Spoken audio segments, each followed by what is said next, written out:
This podcast is brought to you by Dragon Shield. Use code PLAYTOWIN5 at the affiliate link down below for 5% off to help support the show.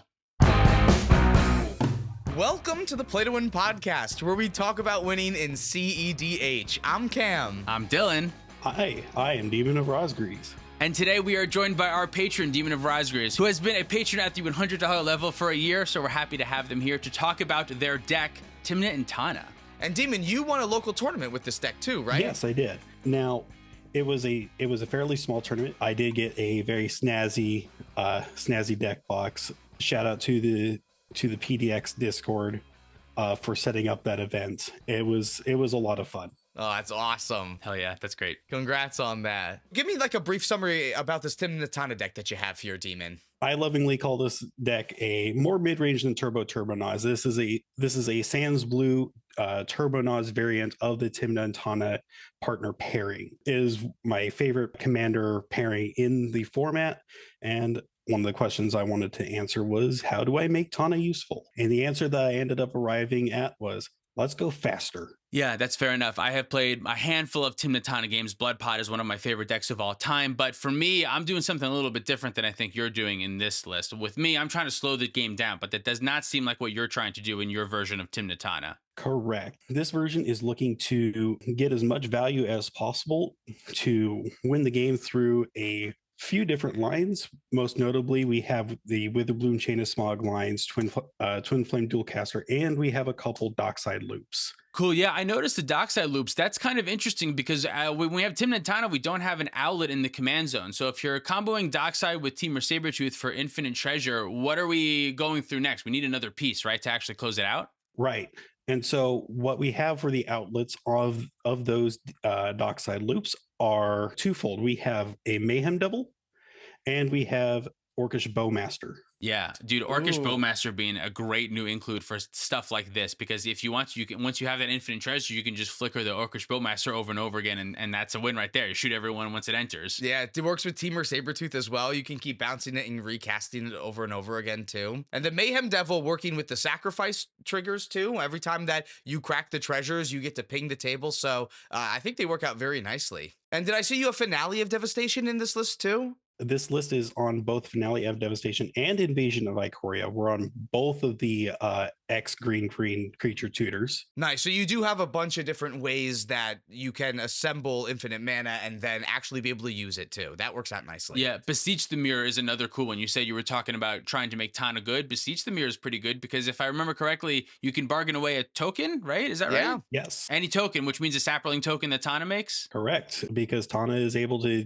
make sapperlings equal to the amount of damage she can do. It's easy bargain fodder. Yeah, I love that. And also, like, notably, on my version, I'm not playing ad nauseum. Obviously, my version is not even, we shouldn't even consider them the same version, my Tymna Tana versus your Tymna Tana, because this is a completely different deck, but you're on ad nauseum. You're trying to go fast with this deck, right? Yes, that is the overall game plan, is to go fast, but this deck can grind out a game until it can assemble a win. Ad nauseum, just one of the best cards in the entire format. Yeah.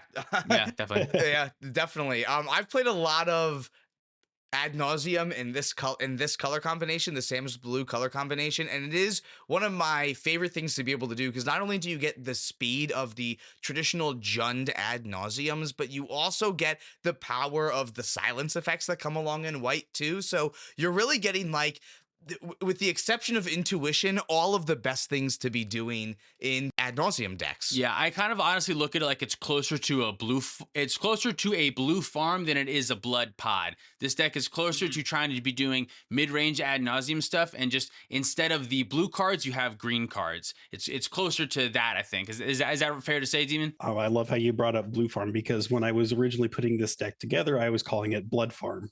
Okay, yeah, I like that. Yeah, because it does seem like there's a lot of overlap there, where you're just trying to do mid-range ad nauseum stuff, and then instead of the Thassa's Oracle line, you have the Witherbloom line, which is a little bit riskier, I guess. But you have the white spells, you have Veil of Summer as additional backup that you can cast before you discard your hand for any of those win lines, and you have other safer win lines too. I mean, you have 23 creatures too, so you're really going to be able to get in with Tymna as well. Also, for the card advantage engines for this deck, is not just on ad nauseum, it's also on the One Ring, which has proven very useful even in a tournament setting. It utilizes Grinding Station with Underworld Breach, with Lion's Eye Diamond, and Wheel of Fortune loops as well. So we have a myriad of ways to get to the pieces we need. And we have all the tutors in the 4-color combo. Yeah, that was the first thing that I noticed when I looked at this deck is you have a lot of win conditions. And in this type of deck, I really like that is you can just, there's so much redundancy, there's so much overlap, and there's just so many different ways you can win the game. Tutors are great and you have a ton of tutors, but sometimes tutors take time. You have to spend the mana on the tutor and then spend the mana on the thing that the tutor gets. But when you have a whole bunch of win conditions in your deck, there's a better chance that some of them are just going to line up sometime, especially if you're drawing big chunks of cards through stuff like Ad Nauseam. And a lot of these decks that don't have counter spells need to be able to keep presenting wins turn after turn after turn. Otherwise, you just end up sitting there not doing much. Like, at least you have Tymna to be able to draw, but you really got to be able to present a win immediately after another win that might have gotten stopped. I agree. Definitely. So we've talked about the win conditions. We've talked about how to get there. One card that I think we need to make a special note of is Culling Ritual, because I feel like this is one of the best cards in this deck. Yeah, really. Culling Ritual is just one of probably the best Golgari card in all of cEDH right now. This is including the likes of Abrupt Decay, Assassin's Trophy, which is a little less played.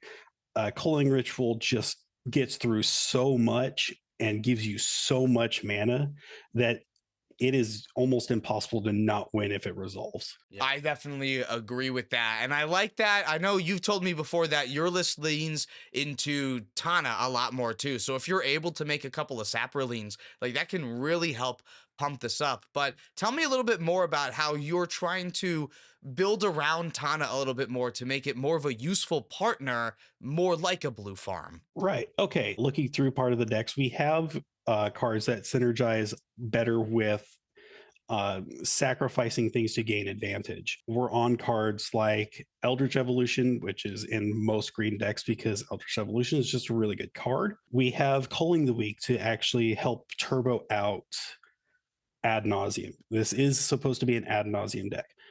We have Phyrexian Tower just as a way to make a couple black pips if we need to cast, say maybe a Cabal Ritual so we can go into Ad Nauseam. And of course the aforementioned Beseech the Mirror. Beseech the Mirror, sacking a Saproling becomes any 4 CMC spell in the deck. Yeah, Beseech the Mirror is a card that I think is seeing a lot more play recently, and I'm excited to see what else this card can do because just it seems very versatile. The 3 black pips can be a little bit troublesome, I have noticed. At least when I was playing it in Tivit, that was one thing that I had a little bit of an issue with, but there's plenty of other cards that are 3 pips that are good enough to see play, and I think this one will be one, especially with all the rituals that you have. It gets a little bit easier to cast as well. Tivit's not playing like Cabal Ritual or Culling the Weak either, so like you have a lot of extra ways to just short burst black mana and be able to use that a lot better. Tivit doesn't play Culling Ritual either. So right, imagine if Tivit could. Yeah. And then removal. In these colors, we get really good removal. Even though we don't have the blue bounce spells, you have access to things like Force of Vigor, which I see in your list, which I think is a great include that I always try to include in these types of decks. But you're also playing Dismember, which is really cool. Deadly Rollick, which is another one that maybe doesn't always see play, but I've been seeing a lot more play recently. I really like Deadly Rollick. When I played this color combination in Fast Ad Naus, I couldn't play Deadly Rollick. I was playing Ikra Bruise, and I snoozed and I loosed. It was not great. But I really like that you have card advantage in the command zone and that you have a significantly cheaper commander to make Deflecting Swat and Deadly Rollick significantly more potable, especially in a meta that's much more creature reliant too. Yeah. How do you feel about the removal you have access to with this deck? I believe the Interaction Suite does what it needs to do. There are some areas where it does fall short. Certain artifact removal can be a little bit of a pain. This list does lean a little bit heavier towards the creature removal. For artifact removal, we do have the Abrupt Decay, the Culling Ritual, the Force of Vigor. We can also put Boseiju in there as a means of removing troublesome artifacts and enchantments, most notably Grafdigger's Cage. Yeah. Interesting. Yeah. Yeah, Grafdigger's Cage seems like an issue when your lines are Underworld Breach or utilizing green tutors or Beseech the Mirror to get something into play a lot of the times. That makes sense. Or I know, I guess Beseech the Mirror puts it on the stack. Or does it exiles it face down and then you can cast it. And then how does Grafdigger's Cage work? You can't cast things from your library. So I think Beseech the works Mirror out, but Beseech guys get around Grafdigger's Cage, but the green tutors don't. Yeah, Beseech the Mirror gets around it, but the Eldritch Evolution, the Invasion of Ikoria, the Finale Devastation, they do not. Yeah, Grafdigger's Cage will forever be a powerful card. I think the only thing that's holding Grafdigger's Cage back is that so many decks also fold to Grafdigger's Cage, so they don't want to play it. Yeah, exactly. And I know we've been talking about this being a more mid-rangey list, and when you look at your creature suite, I can definitely tell there's a lot of really good advantage engines that you have here. Lotho's one that I never really got to play in this color combination, but seems like the perfect thing to be doing here too. And I really like the new include of Cutzel as well. Have you got to play a lot of Cutzel yet? Cutzel has not seen its way into my hand a lot of the time. In game, I've goldfished and it's shown up more often goldfishing than in actual games. When it does hit the board, it does pretty much do what it's supposed to do. It locks out of my opponents from doing most actions that they would want to take in order to interrupt a win attempt. Doesn't seem like there's a ton of ways to turn the card draw part on in this particular deck. It's just kind of acting as like another Grand Abolisher here, though, basically, right? Pretty much, yes. Which can be enough. That can be enough if you're especially in Sans Blue. I think reaching towards more of those effects is a great place to go. Yeah, I think that's still really good. And then you have some other staples: Dothy Voidwalker, Dranith Magistrate, Ragavan, just good creatures, Orcish Bowmaster, things like that. Opposition Agent, Ranger Captain. Is there much to say about these? These are just the best cards in these colors, and we're playing them because they're good, right? That's pretty much it. Yeah, that makes a lot of sense. There's an endurance in here too. I like just having a way to be able to deal with Thassa's Oracle as well. Outside of your Pyroblast and your Red Blast, you have this way to be able to get that value or be able to hit someone's like Underworld Breach win condition too. I have recently actually, I shamefully been cutting endurance a little bit. Maybe I shouldn't be. Maybe I should start losing to a Thassa's Oracle some more and feel like I need to put that card in. But I have just for some reason decided that I'm not so hot on endurance lately. But you seem like you like it here, and I think it's definitely a great option a lot of the time. Just for me, I'm off it right now. I don't know. When you got 26 lands, I think your mana base looks great.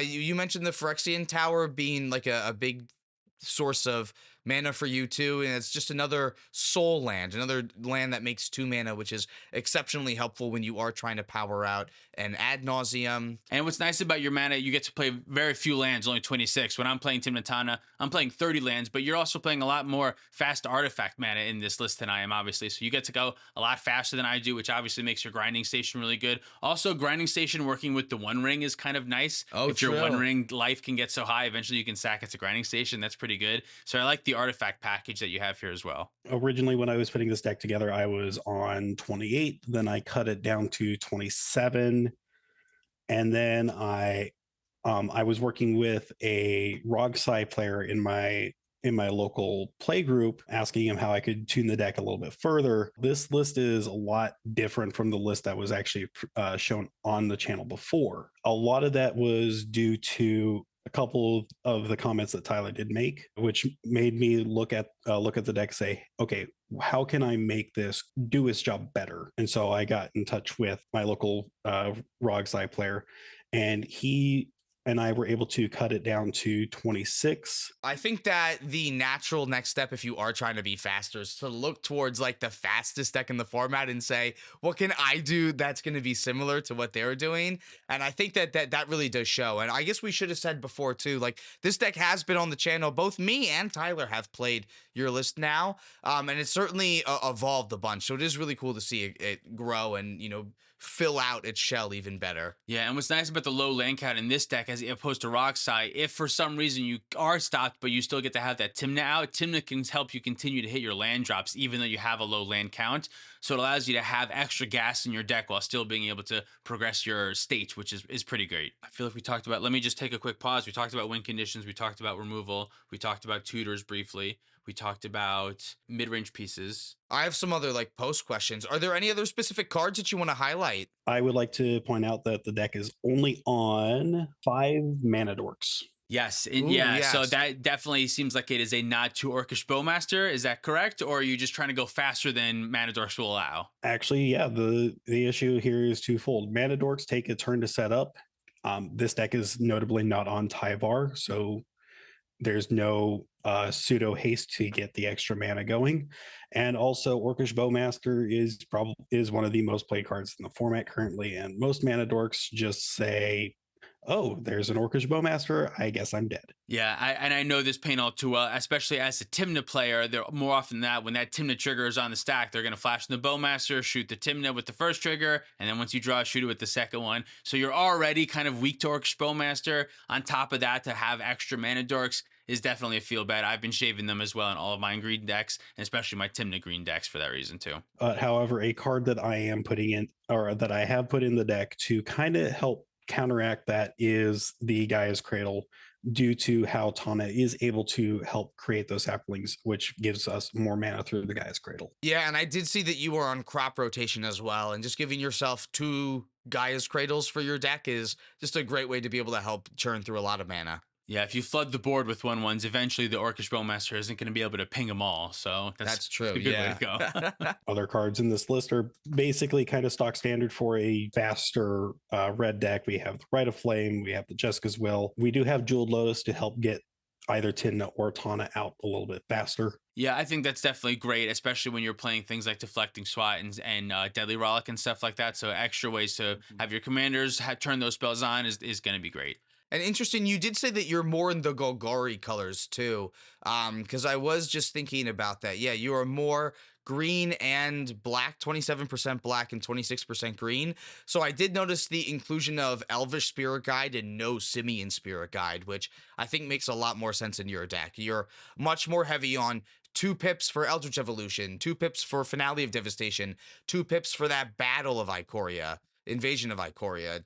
So I like that a lot. Yeah, and actually, Simeon Spare Guy was actually taking out to put it to make room for Kutzel. Oh, Oh, yeah, I can see that. Yeah. just a little extra protection over that little bit of speed. One card I do want to put attention towards is the Final Fortune in the list. One of the best things you can do after casting an Ad Nauseam is just being able to untap with all of the mana. Hell yeah. Yeah, definitely. Sometimes it's just enough extra stuff, especially with you in a green based deck where you can have a couple extra lands, where you have a Gaia's Cradle where untap Final Fortune allows you to untap that Gaia's Cradle, which means now you have an extra 6 or 7 mana or something. The ceiling is much higher with some of the stuff that you're doing in this deck with Final Fortune, I think. And in the Jund based Ad Naus decks, Final Fortune can be a lot more scary because then you're going into like a completely unprotected turn and there's still a lot of interaction that can happen to you there. But what's super nice is that you still play white. You have access to like the silences that we've talked about already. So just more protected Final Fortune turns is something that I'm a lot more interested in. Yeah, Grand Abolisher Final Fortune is going to be a pretty good play a lot of the time because Cutzel Final Fortune. exactly, Yeah, that's nice. So you're protecting the Final Fortune, then when you go to your next turn, you'll also still be protected. Cool. What cards have you cut recently? Like, what are some of the other changes that you made recently to upgrade this list? I was also on Wild Growth and Carpet of Flowers. I had taken those out for Mayhem Devil and Temur Sabertooth. I feel like the deck already has more than enough ability to ramp out a bunch of mana. This is when I was playing around with the idea of adding Dockside Loops and payoffs for those. And then one final change I made, cutting out Entomb for Emil the Blessed. Interesting. Yeah. So what was Entomb getting before? Was it just like helpful for Underworld Breach, or were you doing something else with it? It was mostly for Underworld Breach, just finding a way to get to the LED or whatever win con I might need. Got it. Yeah. And then I definitely like the cut then. If it only works with the Underworld Breach, I understand why you made the cut for it then. Find something else. Carpet of Flowers makes a lot of, and Wild Growth I think make a lot of sense too. They're usually some of the last pieces of ramp that I've been putting into decks more recently, so I can see why if you're going in a different direction, they don't fit anymore. Yeah, when you're 4 colors, I feel like you have a lot of extra options. Things like Lotho has been helpful, so you can put Carpet of Flowers. I'm putting Carpet of Flowers more in like 2 color decks more recently, I think. Yeah, me too. We've just been getting a lot of more options. Wild Growth making only green is also a little bit of a bummer too. You do want the extra green, but yeah, it's not as great. I did click on your considering section here, and there's a couple other cards I wanted to ask about too. Court of Calling and Eternal Witness. What do you think it would take for you to want to consider these? With the Dockside Loops, I was actually kind of toying with the idea of utilizing that infinite mana for Finale Devastation loops. And a decent way to get to that would be something like Court of Calling to get to the Eternal Witness, and then just start Eternal Witness looping Finale Devastation. Okay, fair. What was your reason for eventually cutting it? I never actually put it in the deck. I decided against it because I already have 2 really good payoffs for Dockside Loops. Yeah, that's fair. Yeah, the Mayhem Devil and the Orcish Bowmaster pretty much includes anyway, so I And feel you like, already have the finale of Devastation, so that alone can just be what finishes the game, right? yeah. And then so Eternal Witness, that was just part of that whole package, and that's just not an effect that you thought you needed then. Pretty much. It was a different route to pay off infinite mana through Dockside. I think that makes a lot of sense too. I really only will use Eternal Witness if I am trying to do like an infinite dockside loop. I kind of like it in Kenrith because like I can reanimate it, but that's really the only other reason. So I can understand why like this effect is just too expensive a lot of the time to want to be included in your deck. The Cloudstone Curio was there as a third piece to potentially loop Dockside. Got it. You're using Ad Nauseam. The average mana value without Ad Nauseam is 1.36. He got a really solid curve, especially because there are a couple of things we've talked about that are 3 and 4 mana, but that is still a very low number to have. That's right in a good Ad Nauseam sweet spot. So I think this list is built nicely. Should we go over some test hands? All right, well, then let me read you a couple cards. We got Polluted Delta. We got a Bayou. We got Beseiju, Soul Ring, Red Elemental Blast, Elves of Deep Shadow, and Elvish Spirit Guide. I do not like this hand. I was kind of thinking the this hand same is thing. so mana flooded and does not do anything with the mana.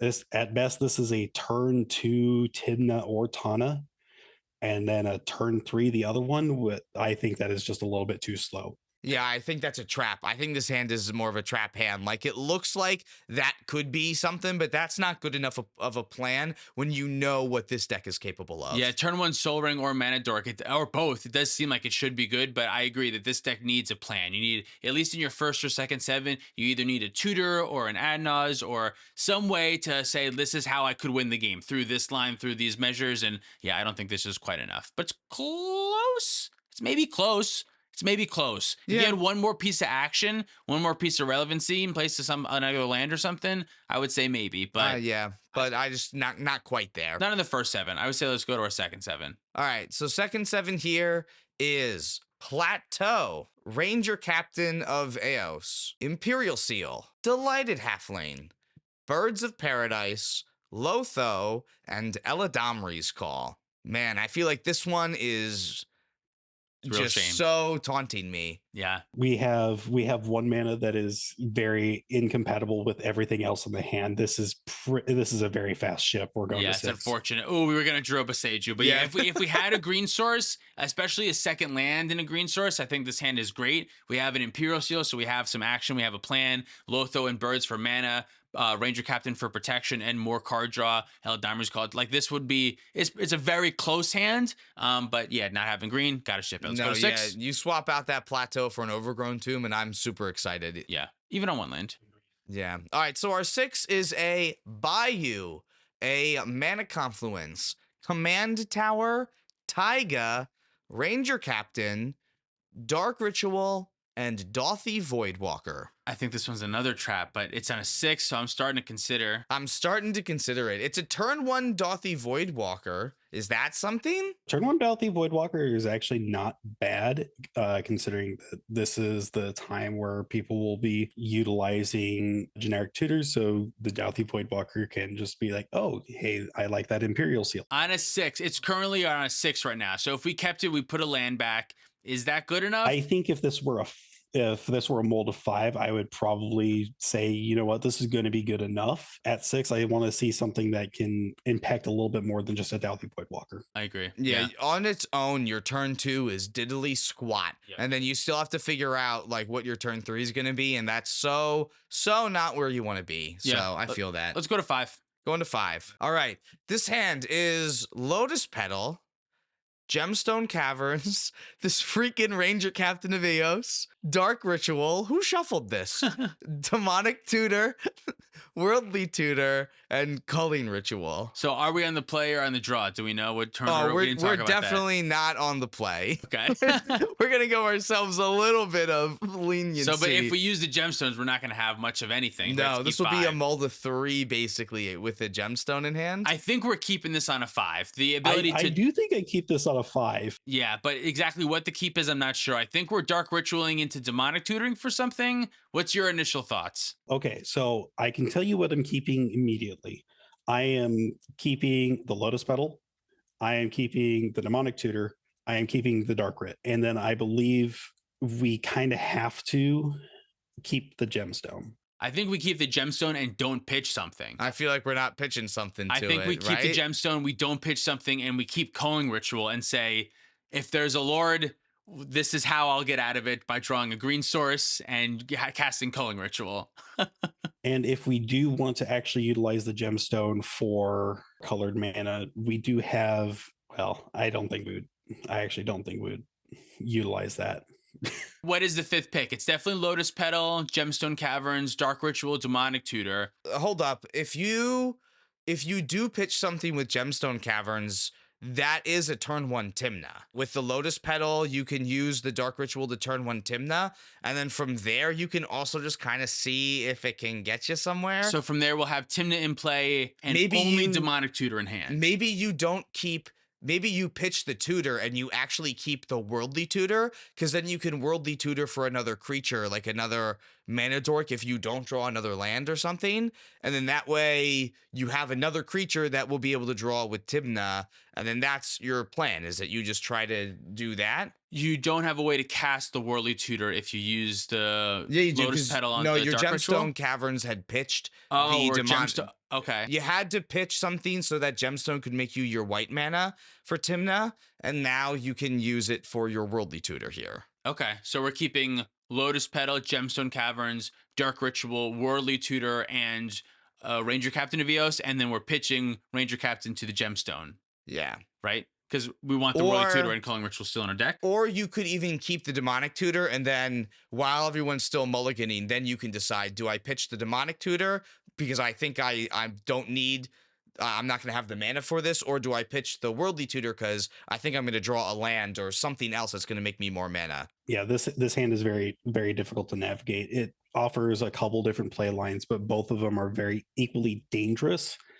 And it's not a hand that I would be super happy, but this is not a deck I really want to go to 4 with. But I will say this is probably the most interesting hand we've ever talked about on the channel. I will say that. I think this is a good hand. I think this is either way, turn 1 Tymna, turn 2 Tutor. I'm happy with that, even if I have nothing else in my hand at the end of that. Yeah. Tymna on board on turn 1, and then any other spell into my hand by turn 2, depending on what goes on. There's a lot worse Mold-5s you could have, actually. Yeah, definitely. Yeah. Even if it's just like Tymna into Worldly Tutor to like Drannith Magistrate or something like that, if you're in the right turn order or something, I think this hand is good. On a 5, Yeah. this is great. Yeah, turn 1 Tymna is usually pretty good. Yeah, I'll take it. I'll take it. Yeah, do you want to do another hand? Fresh 7, new Let's do game. it. Should we figure out where we are in turn order? This time, let's play first. And also, what's the pod looking like? Yeah, Good that's question. very important. All right, let's each pick a deck. First of all, I'm gonna say Gitrog Monster. Shit, I was gonna say Get Rug Monster. Were you really? I'm gonna say Yargle and Wultani. No. I'm gonna say Blue Farm. There'll probably be a Blue Farm player there. Yeah, Blue all Farm's right. going 3rd. And then what's the 4th deck? Get Rug's going 2nd. Let's say 5 colors to say. 5 Ooh, colors. 5 to say. colors to say. And we're going Nice, first. okay. Okay. What's our first hand here? All right, so our first hand is Lotus Petal, Command Tower, the One Ring, I'm listening. Esper Sentinel. Keep talking. Keep Yeah, talking. keep talking. Yeah, Diabolic Tutor, Dothy Voidwalker, and Opposition Agent. On the play, Command Tower, Esper Sentinel. I don't know about you. And Lotus Petal too. Yeah, this is just a really good hand. Are we doing jazz claps, snaps, and stuff? Yeah. What's your thought process when you see this hand? Thought process is like, if we're on the play, this is turn 1 S. Oh, what's the draw to? Oh, we're drawing Dockside. Okay. Yeah, so it's Command Tower, Lotus Petal, use the Command Tower for Esper Sentinel. That's pretty much the turn 1 play. Turn 2 play, depending on how they want to do things, and depending on what we draw, we could go for an early Dockside to go into to set up for an Opposition Agent play, or we could just set up for Tymna. Yeah, or even or the One Ring. Or we can Lando turn 2 One Ring, depending on how many the Dockside makes. Yeah, this is pretty, even though we don't have the second land, this is still pretty close to a perfect hand. We even have the option for Diabolic Intent. So by turn 2, if Dockside makes 100 mana, we can cast Dockside and Diabolic Intent for a win condition. And then just ad nauseum right there. Yeah. We have kind of all the choices in the world. But in the dark, I'm definitely going Command Tower. Lotus Petal. I think I want to get the Lotus Petal out and right now and play the Esper Sentinel just because their dockside would have to come on this first turn cycle for it to make like worth of the Lotus Petal being on my side of the board. And I think I'm going to crack the Lotus Petal on my second turn. I think. I'm worried about you being able to like play the One Ring about on turn 2 in this pod because people are gonna probably try to pay for Esper Sentinel if they have Mana Crypt on this turn 1 cycle here, and you're playing against the Gitrog monster, so there's a chance they might just be going like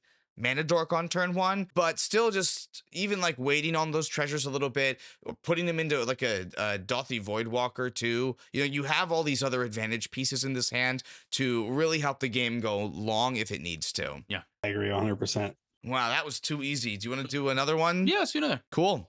All right. Let's do a different pod. Different pod. All right. Demon, you pick a deck first this time. Deck will be, let me think about this one. Maybe something a little bit off the wall, but not too far off the wall. Dahada. Dahada, okay. Cool. Yep. Your turn. Kinnan, obviously. Oh, Kinnan. If I'm playing okay. a cEDH game, there's a good chance there's a Kinnan at the table. Dargo Thrasios is the final deck. And which turn are we going? We're going in third? We're third this time. We're third. We're behind Diata, Kinnan, us, and then Dargo Thrasios. Correct, yeah. Okay. So this hand is Wooded Foothills, Dranith Magistrate, Vampiric Tutor, Dothy Voidwalker, Beseech the Mirror, Ad Nauseum, and Rite of Flame. I think this hand is a little bit too slow to keep a Ad Naus. I think it has like all of the wrong pieces that I need. We're close. Honestly, if there's another land, this hand is turn 2 Naus. We could Vampiric Tutor for Dark Ritual, but we don't have that second land. So we'd have to draw a land in this one turn, and you played 26 lands. I think it's not very likely that we're going to hit a land drop right now. So I would say we got to shift. Yeah, no, I probably would not keep this hand. Yeah, I can't do it. But it's closer than it seems, I think. If just one of those spells is a land, I think we can turn to Naus, and that's fine, I think. Yeah. But yeah, no go. Until then. Second 7.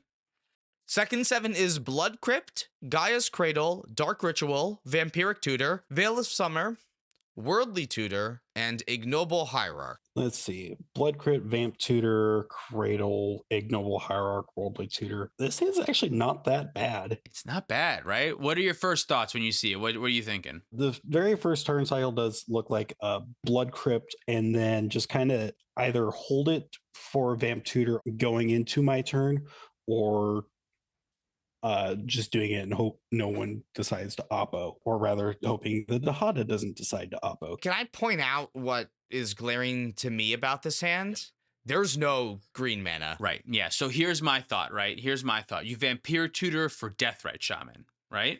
You can play Deathrite Shaman in this deck. You Vampiric Tutor for Deathrite Shaman. Turn 2, Blood Crypt for Deathrite Shaman. Guy's Cradle now taps for a green to play Ignoble Hierarch. Okay. Boom, you got your green And eye. now you're going. And then after that, you have Veil of Summer and Worldly Tutor left over with the Dark Ritual. You got to be able to make something out of that with maybe a turn 3 Tymna or something.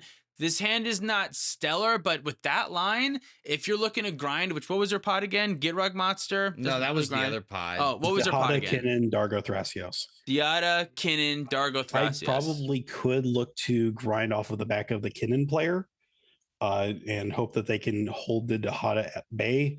And the Dargo Thrasios is not necessarily the fastest deck. It can be explosive, but it does seem to be a little bit more of a control shell most of the time when I see it played. Well, what do you think about that line? What do you think about Vamp Tutor for Deathrite Shaman to turn on Guy's Cradle for Ignoble Hierarch? Is that something, or should we go to 6? I do think there is merit to it. I probably wouldn't be in love with it because I don't want to fall too far behind the Kinnan or the Dahada if either of them is not it kept in check. So I'd probably look to go to a 6. What if I feel solid with that too. What if the Vampiric Tutor was Ragavan instead of Deathrite Shaman? That would also work. Is that any better? Then you get some card advantage along with the potential for more guaranteed mana, maybe. Well, Kinnan's going to have blockers. That a little bit more. Diata probably won't have blockers. Thrasios Dargo will have blockers. But hopefully you can get in at Diata, maybe. For turn 2 Kinnan? Or Tymna, whatever the Turn fuck 2, your yeah, commander Tymna is. is your commander. Is that any better, or should we still go to 6? Steven, your call. I do think it'd probably be better to go to 6 in this case. All right, let's take a look at a 6. Oh God, it's not good. It's not good here, Demon. I'm gonna read this one fast. LED Swords to Plowshares. Enlightened Tutor, Dranith Magistrate, Ranger Captain of Eos, Culling the Weak, and Ragavan. No mana sources that can do anything. We're just gonna ship it right away. All right. That's unfortunate. Here's another 5. We have a... Wait a minute. Wow. What do we got here? Okay. Whoa, okay. What do we got here? We have a Plateau, a Scrubland, City of Brass, Soul Ring, Diabolic Intent, Ad Nauseum, and Endurance. Immediately, I'm looking to keep this hand. I'm look to pitch the Endurance and then probably the Plateau and look to run on the Soul Ring, City, and Scrubland.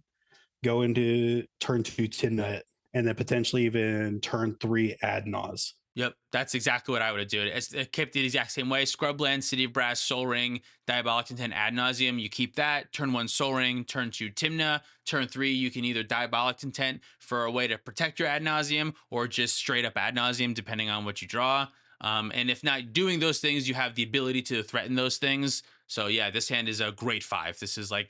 This is an awesome. Yeah. It's a strange 7 because it doesn't have a ton going on, but for a 5, It's a great 5. perfect. Yeah. It's like fantastic. I might even throw my hat in the ring to say I would just keep all 3 lands. I was the thinking that Soul Ring too. and Ad Naus, and just that way I'm guaranteed to have Ad Nauseum in case Tymna doesn't draw me into a card. But also, like, I can sacrifice Tymna for Diabolic Intent for a way to be able to Ad Naus as well. So That's kind of what I was thinking. I think both of them are really good, but maybe the Diabolic Intent, I think you guys might be right. I think that might actually be better to keep instead. And especially with the Tymna, so on turn 2, after the Tymna, on turn 3, you'll draw a card, and the Tymna, you'll have only 2 draws there plus 2 more, so you have 4 total draws to find a 3rd land if you put the Plateau to the But bottom. honestly, there's Plus so many. Diabolics. There's 2 blue decks in this pod that are trying to stop a Dayata, so you might as well ride the back of the fact that you're not going to add Naus till turn 4, turn 5, even maybe, and just Yeah. like wait for your window, get your mana sources out, get your Tymna going a little bit.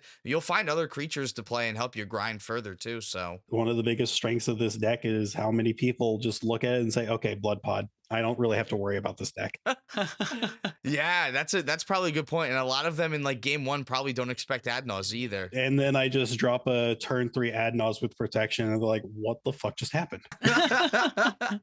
So would Yeah. you, final verdict, do you put back the Diabolic Intent and keep the 3rd land, or do you put back the Plateau and keep the Diabolic Intent? The answer to that question really depends on, do I end up drawing another source, or do I just look to cast Tana to see if I can start drawing more off of Tymna? Yeah, that depends. We don't know that information right now. I think we only keep 2 lands. I think we risk it. I do think we ship the Plateau, because shipping the Plateau, the City of Brass, Scrubland, Soul Ring, if we do turn 2 Tymna, we can swing in with Tymna, Soul Ring, Scrubland, Diabolic Intent, find Dockside, use the City of Brass with the 1 remaining, and just cast the Dockside and then go for Ad Naus there. Yeah. We have 4 draws, and we'll have 24 lands in the deck, and there will be at a 93 or 23 something. lands. 23 lands, This yeah. pod is very artifact heavy, so Dockside is going to get a lot of value. Yeah, that's a 24 good point. lands. Yeah. Technically 23 because we're bottoming Plateau. We're not going to draw a Plateau. But if we shuffle, yeah, I guess Yeah, you're there's- right. Yeah, yeah. you're right. Either way, I'm risking it. I want the tutor. I think that's fair. Yeah, I think the tutor's the way to go too. Cool. So that was 3 pods that we did. Cool. Some test stands for. Demon, that was great. Is there anything else that you want to say about this deck before we go? When putting this deck together, the question that I wanted to answer is, how do I make Tana viable? And the answer that I ended up arriving at was, let's go faster. I love it.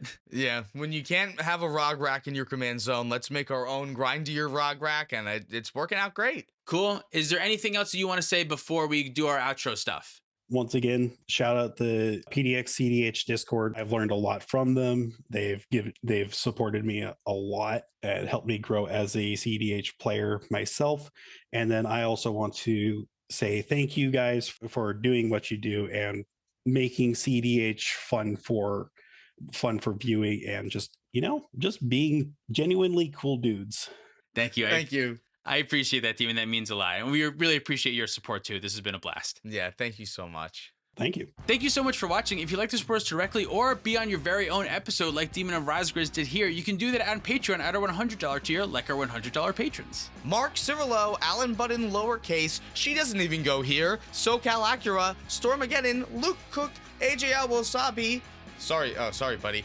Demon of Razgriz, Uncle Butts, Kawaja A. Hamid, Lauren Connell, and Baby G-Bus. If you'd like to pick up any of our merch, you can do that at playtowinmtg.com. Humongous shout out to Dragon Shield. Thank you so much for supporting the show. Make sure you use our affiliate link down below and code PlayToWin5 to get 5% off your order there too. You can follow us on TikTok, Twitter, and Instagram for more content. Thanks for watching and or listening. See you next time. Or listening. The $50 patrons: Brian Barrington, Zachary Colson, Alex Musselman, Tyler H, X Tyler the Tree X, Mallcraft, Driving Crooner, Jabaha, Dalton Poteet, Kadanis, Hobo Ghost, Mitchell Shepard, Justin, Man Solo, Pedro, Jacob Depp, Michael Ballou, Jan Wildfang, Thomas Bueno, and David Nelson. Ready to go? Hello. Whoa, I peeked. Hello. Don't talk like this. Talk like this. Talk like this. This is how you'll talk? Yeah, I'm gonna make sure that our microphones aren't facing the same direction. And then I'll be talking like this around here. Okay. Everybody Cool. ready? Are you all set? God, I'm so nervous on this. You're good. Don't worry about it. It's the very end. I'm super nervous. That's going in the outtakes.